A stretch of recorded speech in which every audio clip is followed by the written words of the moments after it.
बेटा, बस कुछ ही दिनों में मैं अपने बेटे के लिए लाल रंग का गरम कंबल लाऊंगी।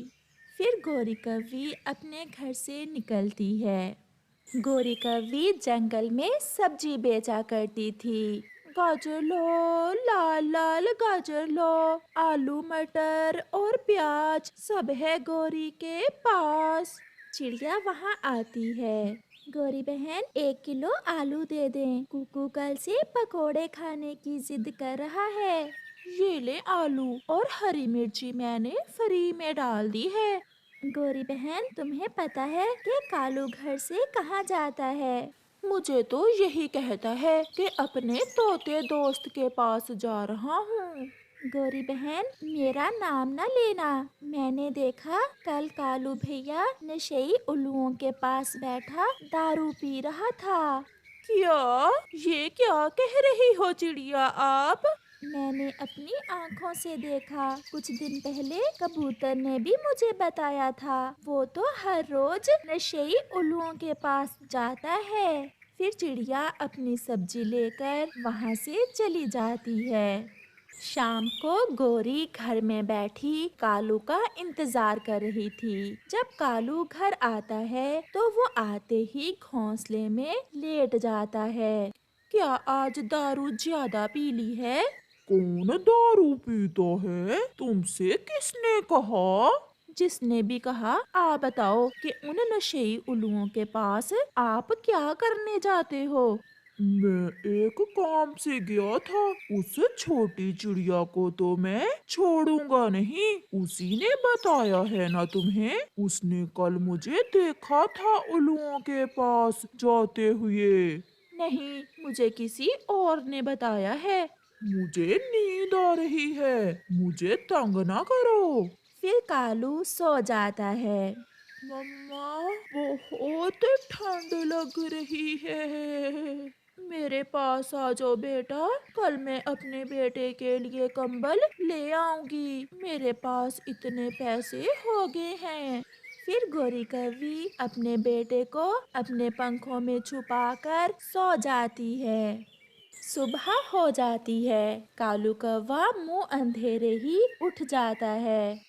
आज तो उल्लू भी फ्री में नशा नहीं देगा। और ये गोरी तो मुझे मांगने पर 1 रुपया भी नहीं देगी। ऐसा सोचते हुए कालू गौरी कवि की अलमारी खोलता है, जिसमें गौरी कवि ने अपने बेटे को कंबल लेकर देने के लिए पैसे जमा किए हुए थे। वाह गोरी वाह, मुझे पता ही नहीं। और यहाँ तुमने माल छुपा रखा है। फिर कालू कौवा वो पैसे उठाकर घर से चला जाता है। कालू कौवा दूर से ही अपने नशेई दोस्त उल्लू को आवाजें देता है। आज का दिन अच्छा गुजरेगा। लगे मेरे हाथ मेरी पत्नी के छुपाए हुए पैसे लगे। बड़े खुश हो आज। क्या बात है? मैंने अलमारी खोली तो उसमें मेरी पत्नी ने पैसे छुपा कर रखे हुए थे। मेरी पत्नी होकर मुझसे ही चोरी करती है। मैंने भी अलमारी साफ कर दी। ऐसा कहते हुए कालू कौवा और उसका दोस्त उल्लू हंसने लग जाते हैं। जग्गू, जग्गू बेटा, यहाँ अलमारी से पैसे तो नहीं उठाए आपने? नहीं मम्मा, मेरा तो हाथ ही नहीं पहुँचता अलमारी तक। मैं कैसे पैसे उठाऊंगा? तुम्हारे पापा पैसे चुरा कर ले गए। मैंने वो पैसे आपके कंबल के लिए जमा किए थे। बहुत बुरा किया कालू, तुमने बहुत बुरा किया। कितनी मुश्किल से अपना पेट काट काट कर मैंने वो पैसे जमा किए थे। फिर गौरी कवि अपने काम पर जाने की बजाय पहाड़ों की तरफ जाती है, जहाँ उल्लू और कौवा नशा करके सोए हुए थे। बेशरम, उठो, कहाँ है वो पैसे? मुझे मेरे पैसे वापस करो। कालू कौवा और उल्लू भी उठ जाते हैं। कालू, देखो तो तुम्हारी पत्नी गुस्से में कितनी सुंदर लग रही है। तुम यहाँ क्यों आई हो? चली जाओ यहाँ से, मेरे पास कोई पैसे नहीं हैं। तो फिर मेरे पैसे कहाँ गए? कौन चुरा कर ले गया मेरे पैसे? जग्गू ने चुरा लिए होंगे। मेरा जग्गू ऐसा नहीं कर सकता। मैंने वो पैसे जग्गू का कंबल लेने के लिए जमा किए थे। कालू चुप हो जाता है और फिर थोड़ी देर बाद कहता है, तुम घर जाओ, मैं कुछ करता हूँ। बैठने दो भाभी जी को, पहली बार आई है मेरे घर। चलो भाभी, कोई चाय पानी हो जाए। गोरी कव्वी कुछ कहे बिना वहाँ से चली जाती है। वो अपनी दुकान पर बैठी रो रही थी जब वहाँ तोता आ जाता है। गोरी, मेरे पास 2 कंबल थे, उनमें से एक मैं तुम्हारे लिए ले आया हूँ। आपने अभी तक कंबल लिया तो नहीं है? मैंने किसका लेना है कंबल? जो पैसे मैंने जमा किए थे वो तो कालू चुरा कर ले गया और नशा कर लिया। अब तो कालू दारू के साथ साथ और नशा करने लग गया है। ये कंबल पुराना नहीं है, मैंने पिछले साल नया लिया था, एक बार भी इस्तेमाल नहीं किया। ऐसा कहते हुए तोता वहाँ से चला जाता है। कुछ दिन गुजर जाते हैं और फिर एक दिन कालू और उल्लू बैठे दारू पी रहे थे कि कालू गिर जाता है और बेहोश हो जाता है। इसे क्या हो गया? लगता है इसने ज्यादा ही नशा कर लिया है। अगर ये यहाँ मर गया तो मैं फंस जाऊंगा। मैं इसे अपने घर से थोड़ी दूर फेंक देता हूँ। फिर वो उल्लू कालू कव्वे को उठाकर अपने घर से दूर फेंक देता है। रह जाता पक्षी गोरी कव्वी को जाकर बताता है और फिर गोरी कव्वी कालू को बुलबुल के पास ले जाती है। ये कब से दारू पी रहा है? मुझे तो 1 महीना पहले ही पता चला है। इसकी दोनों किडनीज मुकम्मल तौर पर खराब हो चुकी हैं। अब इसका बचना बहुत मुश्किल है। गोरी कव्वी रोने लग जाती है। मैंने बहुत समझाया था पति जी आपको, परंतु आपने मेरी एक न मानी। अपनी जिंदगी अपने ही हाथों से बर्बाद कर ली आपने। कालू कौवा भी होश में आ जाता है। मेरे पेट में बहुत दर्द है। गोरी, मैं कहाँ हूँ? गोरी चुप थी, वो तो रोई ही जा रही थी। ज्यादा दारू पीने से आपकी किडनीज खत्म हो चुकी हैं। नहीं गोरी, मुझे बचा लो, प्लीज मुझे बचा लो, कुछ करो। मैं मरना नहीं चाहता, मुझे मरने से बहुत डर लगता है। अगर आपने मेरी सुनी होती तो आज ये दिन ना आता। अब कौन तुम्हें अपनी किडनी देगा? ऐसा तो कोई अपना भी ना करे। मैं दूंगी बुलबुल, मैं स्वस्थ हूँ और मैं एक किडनी पर भी जिंदा रह सकती हूँ। आप प्लीज मेरी एक किडनी निकाल कर कालू जी को डाल दें।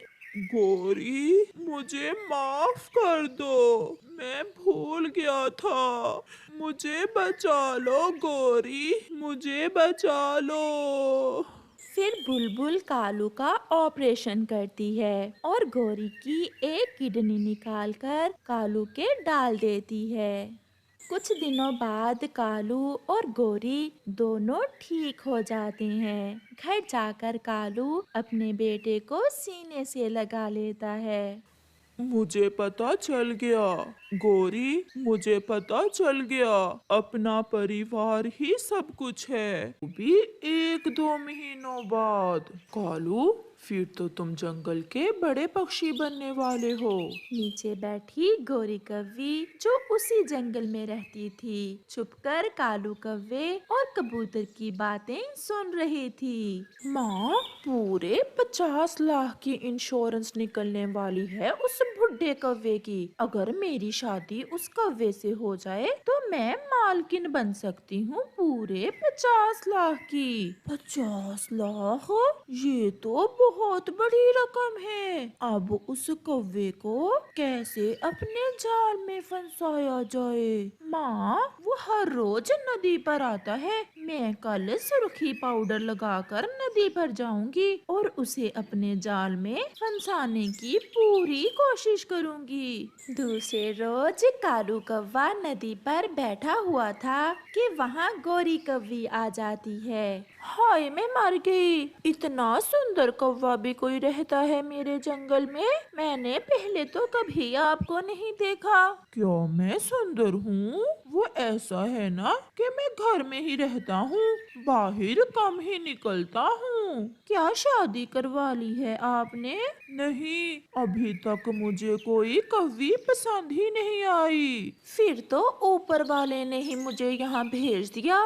मेरे सपनों में भी आप जैसा कौवा ही रोज आता है। क्या आप मुझसे शादी करोगे? क्या तुम मजाक तो नहीं कर रही हो? आप बहुत सुंदर हो और मेरी उम्र भी आपसे ज्यादा है। दिल जवान हो अगर कालू जी, तो उम्र में क्या रखा है? मुझे तो देखते ही आपसे प्यार हो गया है। तो फिर कहाँ आऊँ मैं बारात लेकर? मुझे भी आप बहुत अच्छी लगी हो। नीम के बड़े पेड़ पर है घर मेरा। मेरी माँ और मैं वहीं रहती हैं। तो फिर कल मैं आ जाऊँ बारात लेकर? कल क्यों? आज शाम को ही आ जाएं। मैं तो तैयार हूँ। मैं ब्यूटी पार्लर से तैयार होकर सीधी घर जा रही हूँ। आपको तैयार होने की जरूरत नहीं है। आप तो ऐसे ही 16 महीने के जवान लग रहे हो। फिर मुस्कुराती हुई गोरी कौवी वहाँ से चली जाती है। चिड़िया, मेरे साथ चलो। कहाँ? कुछ बताओ तो। कालू भैया, कहाँ जाना है? मैंने अपने लिए एक कौवी पसंद की है। मैं उससे शादी करना चाहता हूँ। कालू भैया, इतनी जल्दी कुछ जान तो लो उस कौवी के बारे में। वो बहुत सुंदर है। जितनी सुंदर है, मुझे उसके बारे में जानने की कोई जरूरत नहीं है। वो मन की भी सच्ची होगी। अगर आपने फैसला कर ही लिया है तो फिर मैं अपने दूसरे दोस्तों को साथ लेकर आ जाऊंगी। फिर क्या था, शाम होते ही कालू कौवा दुल्हा बनकर अपने दोस्तों को साथ लेता है और उस कौवी को बिहाने चला जाता है। कितना सुंदर है मेरा जमाई राजा जी। मेरी बेटी की पसंद बहुत अच्छी है। चिड़िया, कबूतर और तोता हैरान थे कि कालू तो इतना सुंदर है भी नहीं, फिर ये कौवी कालू की इतनी तारीफें क्यों कर रही है? माँ जी, आपकी बेटी भी मुझे बहुत अच्छी लगी है। कालू जी, बहुत देर कर दी आपने मिलने में। अगर पहले मिले होते तो अब तक हमारे 8-10 बच्चे होते। फिर कालू अपनी दुल्हन को बिहाकर वापिस होता है। आपका घर बहुत सुंदर है। अभी तो कुछ दिनों बाद मैं तुम्हें इससे भी बड़ा और सुंदर घर लेकर दूंगा। अच्छा, वो कैसे पति जी? मेरी 50 लाख की इंश्योरेंस निकलने वाली है। बस कुछ दिन ही रहते हैं। मुझे पैसों का कोई लालच नहीं है। बस मेरा कालू जी मेरे पास रहे, मुझे यही बहुत है। दूसरे रोज गोरी कौवी कालू की पत्नी कालू से कहती है, कालू जी, मैं अपनी माँ के पास जा रही हूँ, शाम तक लौट आऊंगी। ऐसा कहते हुए गोरी कौवी वहाँ से चली जाती है। गोरी मेरी बेटी, अपने मामा जी को बताओ वो सारी बात। मामा जी, 50 लाख की इंश्योरेंस है। अब मुझे समझ नहीं आ रही कि कैसे ठिकाने लगाऊं उस बुढ़े कौवे को। ये काम तुम मुझ पर छोड़ दो। मैं लाऊंगा जहर और तुम मिलाओगी उसके भोजन में। और हाँ, याद रखना, अपने मामा जी का हिस्सा देना ना भूल जाना। मैं अपने मामा जी को कैसे भूल सकती हूँ। बस आप जल्दी जल्दी उस बुढ़े कौवे को ठिकाने लगाएं। ऐसे ही कुछ दिन गुजर जाते हैं। चिड़िया किसी काम से बुलबुल के पास बैठी थी कि वहाँ गोरी का मामा जी आ जाता है। बुलबुल, पैसे मुंह मांगे दूंगा और मुझे ऐसी जहर दो जिसे खाते ही चूहे मर जाएं। मैं ऐसे ही हर किसी को जहर नहीं देती। कोई जाने वाला है तो साथ लाओ। पास में बैठी चिड़िया ये बात जानती थी कि ये कौवा तो कालू की पत्नी का मामा है। वो सोचने लगती है कि गोरी का मामा जहर क्यों लेने आया है। बुलबुल बहन, मैं इन्हें जानती हूँ। आप इन्हें दे दें जहर। चूहों को ही देनी होगी। और ये जहर का क्या करेंगे? गोरी का मामा जहर लेकर वहाँ से चला जाता है। चिड़िया बहन, हालात बहुत खराब हैं। चूहों का बोलकर पक्षी जहर ले जाते हैं और दूसरे पक्षियों को दे देते हैं। ये सुनकर चिड़िया का ध्यान फिर से कालू की इंश्योरेंस और कालू की पत्नी की तरफ जाता है। कालू जी, मुझे आपसे बहुत प्यार है। कभी मुझे छोड़ तो नहीं दोगे? मैं इतनी सुंदर पत्नी को कैसे छोड़ सकता हूँ? अगर कोई तुम्हें कहे कि मुझे छोड़ दो, फिर भी नहीं छोड़ोगे ना? कोई जो भी कहे, मैं किसी की बात का विश्वास करने वाला नहीं हूँ। दूसरे ही दिन चिड़िया कालू से नदी पर मिलती है। कालू भैया, मैं कल से बहुत परेशान हूँ। क्यों? क्या हुआ चिड़िया? कालू भैया, आपकी पत्नी का मामा कल बुलबुल से जहर लेने आया था। मुझे डर है कि कहीं वो जहर तुम्हें देने के लिए तो नहीं ली गई। चिड़िया, क्या पागल हो गई हो? मेरी पत्नी का मामा मुझे जहर क्यों देगा? 50 लाख की इंश्योरेंस हथियाने के लिए। और क्यों? चिड़िया, तुम मेरी दोस्त हो, परंतु मेरी पत्नी पर शक ना करो। फिर भी अगर मेरी बात मानो तो आज शाम को भोजन ना खाना। ना जाने क्यों मुझे डर लग रहा है। आ जाओ, जल्दी से पति जी घर आ जाओ और आज का आखिरी भोजन खाओ और मर जाओ।